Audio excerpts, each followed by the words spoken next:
Have you ever wondered what makes a woman over 50 so dangerous? Not in the sense of harm, but in the way she radiates a presence that cannot be ignored, dismissed, or controlled. There's something about her calm gaze, her steady voice, her unapologetic refusal to shrink that unsettles people. It's not just wisdom. It's not just age. It's something far deeper, something Carl Jung would have called the integration of the shadow. For most of her life, she was told to be good, to be nice, to be accommodating.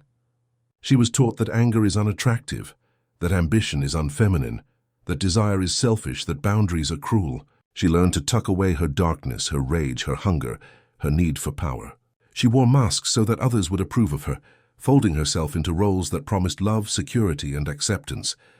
And for decades, she played those roles to perfection: mother, wife, caretaker, worker, nurturer. But the shadow does not disappear just because we hide it.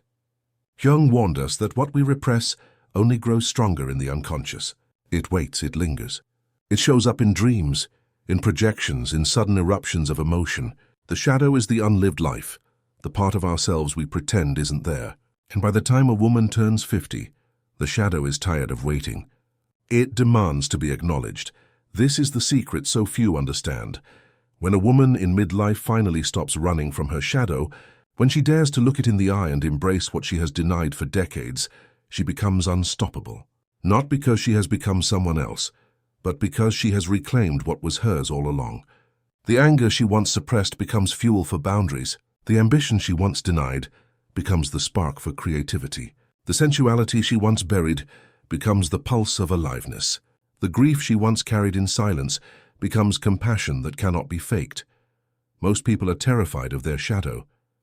They spend their lives pretending it doesn't exist, projecting it onto others, calling other people arrogant, selfish, bitter, when in fact those qualities live inside themselves. But the woman over 50 who embraces her shadow doesn't need to play that game anymore. She doesn't need to protect an image of perfection. She's lived too long, seen too much, and lost too often to keep pretending. Instead, she chooses truth over performance, wholeness over approval, power over compliance. And this choice changes everything. Think about it.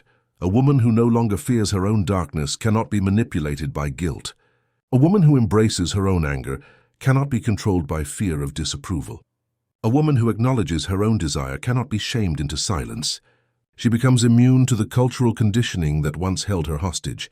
She does not chase validation because she validates herself. She does not beg for love because she has befriended the parts of her soul she once abandoned.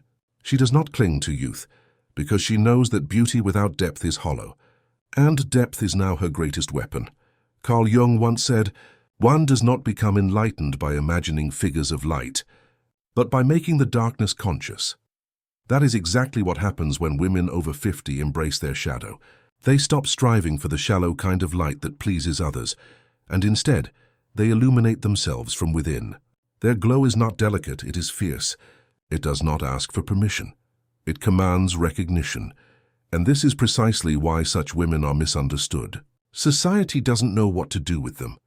For centuries, women's power has been tolerated only when it is soft, maternal, or selfless. But a woman who is whole, who embodies both light and shadow, is far more than nurturing. She is sharp. She is discerning. She is unapologetic.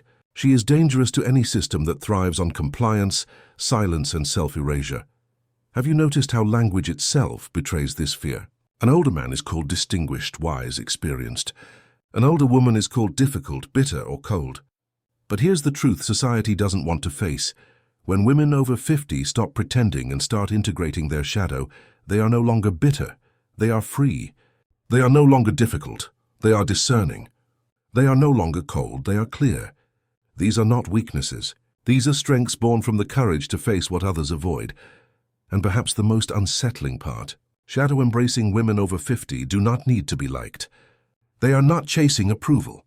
They are not bargaining their worth. They are not waiting for permission to speak, create, or lead.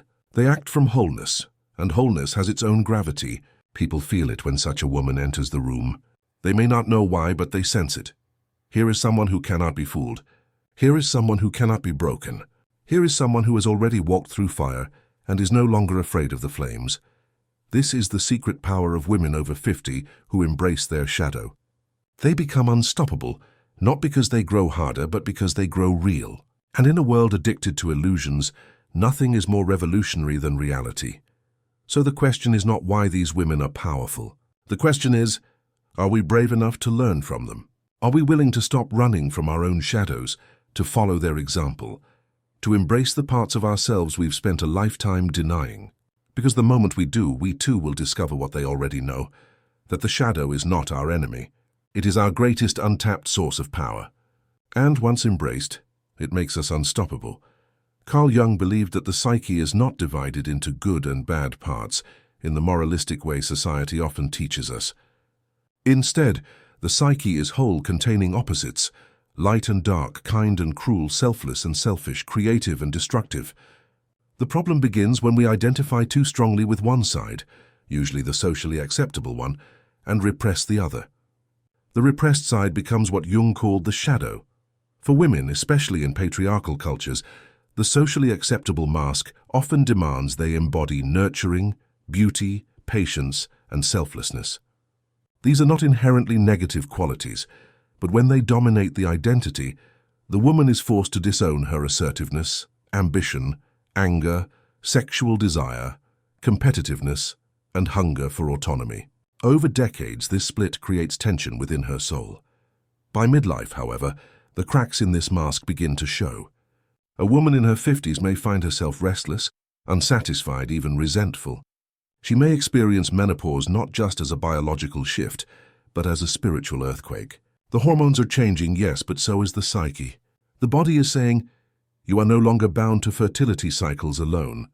You are free. Now what will you do with that freedom? And here enters the shadow. It does not ask politely. It rises in dreams, in sudden bursts of anger, in unexpected desires, in the quiet realization that the life she has lived so far may not be the life she truly wanted. Jung described this as the call to individuation, the process of becoming whole.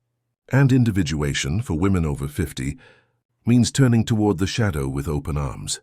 To understand the transformation, we must first look at the lies women were taught about their shadow.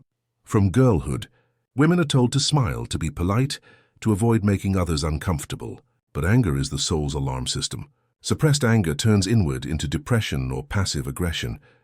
When a woman over 50 finally says no more, her anger becomes sacred fire, the boundary that protects her from exploitation.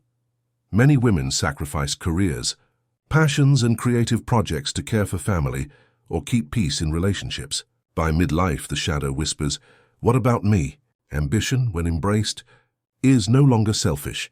It becomes the drive to fulfill her purpose. Society glorifies youthful sexuality and invisibilizes women's erotic energy after 50. But desire does not die. It matures. When she integrates the shadow of her desire, she stops performing sexuality for others and begins experiencing it for herself. This is liberation. Women who show authority are often labeled controlling, cold, or intimidating. But when she embraces this shadow, power transforms into sovereignty. She no longer asks for permission to exist as she is. By dismantling these lies, the woman over 50 recognizes the truth. Everything she was taught to hide is not weakness, but strength in disguise. Across cultures and generations, women in their 50s often describe a sense of rebirth. Children grow up and leave home. Careers either stabilize or lose their luster. Marriages evolve or dissolve, and bodies change in ways that defy cultural beauty standards. At first, this can feel like loss, but for the woman willing to embrace her shadow, it is an opening. Consider the woman who once silenced her anger to keep her marriage intact. In her 50s, she begins to voice her truth, risking conflict but gaining freedom. Or the woman who denied her creative passions while raising children. At 55, she picks up the paintbrush, the pen, the instrument, and discovers that her art has more depth precisely because she has lived. These are not isolated stories. They are archetypal. The phoenix rising from the ashes symbolizes this very transformation. To embrace the shadow is to burn down the old mask and rise in wholeness, radiant and terrifying to those who preferred her tame. Once the shadow is embraced, a profound shift occurs. Fear loses its grip. A woman who has faced her own darkness is not afraid of others' opinions. She has already survived rejection, loss, heartbreak, and failure. What more can society threaten her with? She becomes authentic. No longer splitting herself into acceptable and unacceptable pieces, she lives from wholeness. Her yes means yes. Her no means no. People feel the solidity of her presence. She claims her voice. For decades she may have whispered or stayed silent. Now she speaks and her words carry weight. Because they are rooted in lived truth, they cut through noise and demand attention. She radiates authority. Not authority borrowed from a role or title, but from self-possession. Authority that cannot be given or taken away. It simply is. She inspires others.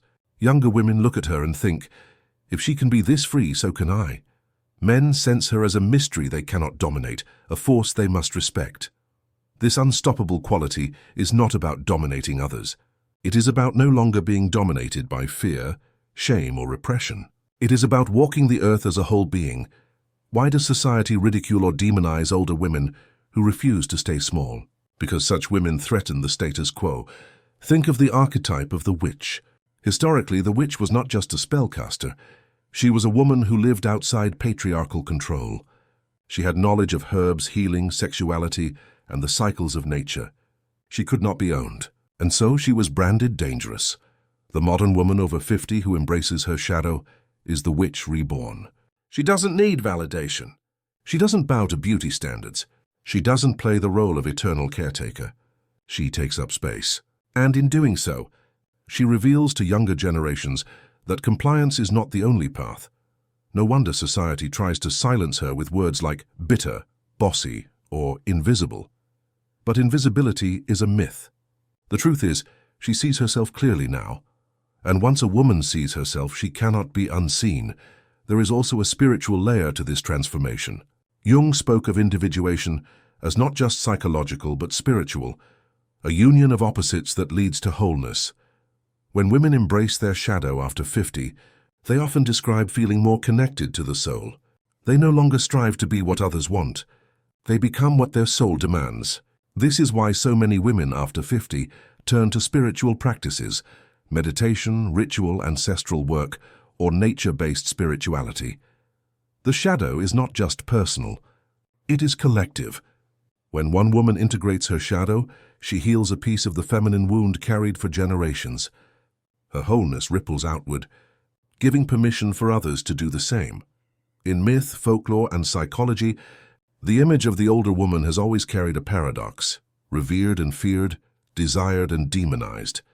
Jung often pointed out that myths are mirrors of the collective unconscious, and when we look at the stories cultures tell about older women, we find clues about how deeply society fears their unleashed power. The crone is one such archetype.